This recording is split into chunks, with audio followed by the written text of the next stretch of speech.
Regresamos a este tercer bloque y Marco se quedó con su participación sobre los riesgos en el proceso electoral. Bueno, yo creo que lo fundamental es, y lo que más nos interesa a los ciudadanos, es la continuidad de los malos gobiernos. Pero esto no hay que verlo solamente a nivel del Estado, lo que ocurre, sino hay que verlo en toda su profundidad. Esto es, la degradación política del sistema de partidos es una causa de los malos gobiernos. Hay una relación entre degradación política y mal gobierno. Pero la degradación política del sistema de partidos también se debe a una ausencia de emergencia social. Esto es, a una sociedad desarticulada. Sí. ¿Verdad? Esto es, si no tenemos una sociedad articulada y con emergencia, entonces no hay la manera de resolver esta degradación, porque los partidos autonomizados, ¿verdad?, en su nata, pues están muy bien reproduciéndose. Eso sí, y no lo van a dejar andan de bien hacer. en su negocio, ¿verdad? Así es. Eso es. Mira, te voy a poner un ejemplo, sirve mucho contrastar. El caso de Podemos en España es muy interesante porque no es un grupo, no son estos grupos de los que hablamos, estas pelotitas de las que hablamos al inicio del programa, sino que Podemos es un movimiento que nace de la indignación ilustrada, ¿ah?, pero que se vinculó al proceso electoral. Y eso es una indignación de los indignados, pero luego con una clara ilustración de marcar rutas hacia dónde, de tal manera que cuando entran al proceso electoral, entraron muy provocativos. Sí, son provocadores, ¿no? ¿verdad? Metieron lo de la renta básica y le pusieron los pelos de punta a las oligarquías españolas. Sí. Y los obligaron a responder. No, y el tema Y al momento de que los también obligaron a responder, los obligaron a generar argumentación para responder. Y entonces ellos respondieron a esa respuesta a su vez, también con más argumentación. Y este proceso argumentativo de lucha política de conflicto eleva la calidad de lo político. ¿Ah? Bien, eso pasa ahorita en España, en las últimas elecciones, en donde también logran un posicionamiento muy interesante Podemos. Y ahora, ¿ah?, en la lucha parlamentaria, en donde también se eleva de manera importante la calidad del debate, que va a implicar seguramente la calidad de las decisiones para... Sí. Por lo pronto ya hicieron que Rajoy no hiciera gobierno. Ya lo anunció. Entonces está muy interesante el proceso español. ¿Sí? Bien, ¿qué es lo que tenemos nosotros aquí? Tenemos una parte de sociedad indignada, sí, y grupos sociales organizados que le podemos llamar indignados, sí, pero desvinculados del proceso electoral. Alejados, como tú dices. De hecho, al contrario, es una especie de indignación contraelectoral, y esa es una especie de suicidio para todo el proceso de conformación de calidad. Y ahí ustedes ven forma de jalar a esa indignación inactiva. Yo le digo indignación de sofá porque nomás se quejan con la vecina o en redes, pero no participan. Es que sí, ahí tendríamos que ver qué es lo que puede hacer posible una emergencia así ilustrada, igual, digamos, con el ejemplo español, sí, pero que empiecen a articular una opción política, ¿verdad? Creo que hay posibilidades, porque la indignación que nació en México también son jóvenes, y muchos de ellos son jóvenes universitarios, ¿ya?, porque es otro caso, por ejemplo, de Bernie Sanders en Estados Unidos, ¿no?, que trae un discurso totalmente, no es novedoso a nivel mundial, pero en Estados Unidos está arrasando con los jóvenes, ¿no? Así es. El tipo creo que además va a ganar. Es más viejito que arrasa con los jóvenes. Sí, es interesante, ¿no? ¿Cómo encarar esto, Ray? Que es la pregunta que yo entiendo que acabas de hacer hace un instante. ¿Cómo encararlo? A mí se me ocurre pensar también en una metáfora, como dice Marco, en un ejemplo. ¿Qué sucede cuando en una batalla el comandante de la tropa huye delante de sus soldados? No, pues también huyen, ¿no? Están perdidos, ¿no? ¿Sí? A huir también, a salvar el pellejo como fuera. ¿Qué ocurriría si en esa batalla el comandante de la tropa se vende con el enemigo? pues también hay desmoralización de la tropa y piensa que si lo hace tu comandante, pues es también legítimo que lo hagas tú. ¿Por qué pongo este ejemplo? Porque si las cosas deben cambiar políticamente en el país y en el Estado, una parte fundamental de esa responsabilidad le corresponde a quien toma las decisiones, a quien ejerce el poder. Ahí está buena parte de la respuesta respecto de la posibilidad de cambio en un contexto distinto al español, Marco. ¿Por qué? Porque esta sociedad mexicana no reacciona de la misma manera que lo hace la sociedad española. Y que me perdonen muchos, buena parte de esta falta de respuesta en México tiene que ver precisamente con el bajo nivel educativo que padecemos los mexicanos, ¿verdad?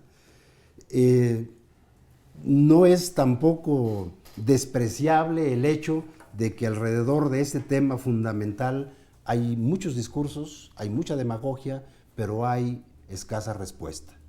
Y no solamente me refiero al problema que enfrenta la enseñanza básica en el país, sino también de manera muy directa al problema que enfrentan la mayoría de las universidades públicas, en donde tenemos una sordera total por parte del Estado que nosotros no podemos sino traducir en un interés negativo del Estado o un desinterés, si queremos verlo así, un desinterés del Estado hacia la educación en general.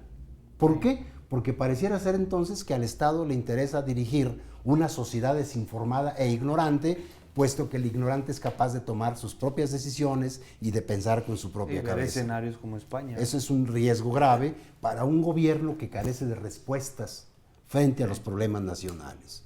Si el gobierno advierte los riesgos que nosotros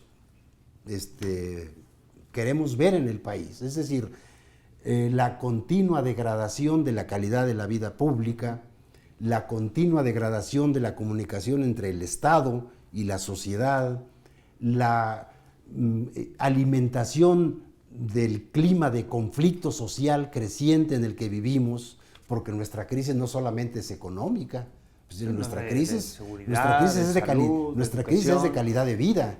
Es decir, yo he insistido mucho en el tema de la educación, pero tú mencionas la salud. ¿Qué sucede en los hospitales? No hay espacios suficientes, no hay equipos suficientes, no hay medicamentos suficientes, no hay médicos suficientes, no hay enfermeros suficientes, ¿verdad? Y esto habla pues precisamente de una crisis severa. Es decir, lo que pasó por la televisión en cadena nacional hace unas semanas, por ejemplo, lo que ocurre con la educación en Tabasco, que probablemente, bueno, el reportaje es en Tabasco, pero se podía haber hecho en muchos estados de la República, habla pues de esa crisis. En el fondo, ¿cómo tenemos que interpretarla? En la misma línea que yo creo deben interpretarse el conjunto de procesos que hemos mencionado aquí. Hay un desprecio del Estado, y si no es un desprecio, es una incapacidad de respuesta. Y ante la incapacidad de respuesta no queda sino esto que la sociedad dice, o dijeron en Argentina, que se vayan todos. El problema es que en México vimos una realidad en la que no se van todos, todos quieren gobernar, aunque no sepan qué hacer. Se repiten. Aunque no sepan qué hacer con los problemas nacionales, ¿verdad? Esto, ¿desde dónde debe cambiar? Ante una sociedad desmovilizada, si hay conciencia en el Estado donde está la responsabilidad fundamental, allí debiera iniciar la respuesta. Es muy probable que en este contexto, si la respuesta, también sería muy deseable que empezara desde abajo la respuesta, esa respuesta sería muy negativa para el poder establecido. Así es. Marco, ¿tú cómo ves cómo empezar a movilizar a este descontento, ¿no? Y no me refiero a una cuestión, a un partido en específico, a un candidato, ¿no? Sino que se involucren, ¿no? Si es en el PRI, pues que se metan, discutan y hagan las cosas bien. Si es en Morena, en el PRD o en la Alianza. Yo creo que del interior de los partidos poco podemos esperar, incluido Morena ya dio muestras de que no es Podemos, ¿verdad? Como exacto, no en un inicio dijimos que podría ser. No lo es. Ni lo puede ser porque tiene una estructura hipercentralizada y vertical. Sí. Entonces, Podemos es otra estructura, ¿verdad? Justamente es lo contrario, ¿no? Yo diría casi exagerando, Marco, que tiene una estructura unipersonal. Bueno, un centralismo porfiriano. Sí. Sí. El asunto es que, fíjate, a mí me gustaría rescatar la experiencia de lo de las candidaturas independientes. O sea, porque ¿qué es lo que ¿Qué es lo que hay que hacer? Hay que cambiar las formas y los criterios de elección, ¿verdad? de los candidatos y las estructuras de elección de los partidos y luego los procesos de elección para los funcionarios. Hay que modificar radicalmente eso. ¿Ah?